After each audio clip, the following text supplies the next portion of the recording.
This is another robot video. In this case, it's a different part, a slightly larger part, but same family of parts from the same customer. This program in this video uses both grippers, so you can see the robot's ready and staged with a part even though the machine has a part inside. So it's going to go in and blow off this part to remove the coolant.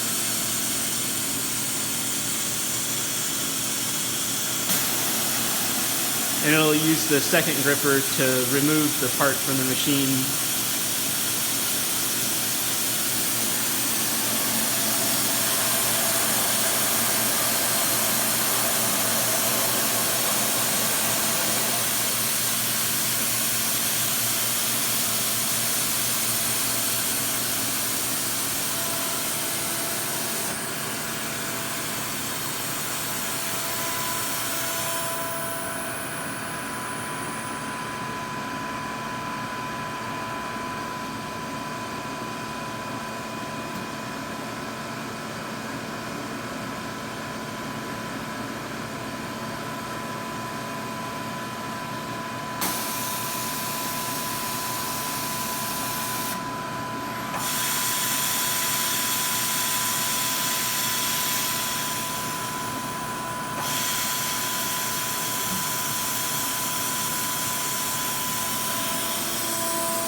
This part, the stack of input plates, happens to be 90 degrees from the other part that's in this part family. And that's why it turns the part by 90 degrees. It's just to save time by not having to redo this feed and output stack position.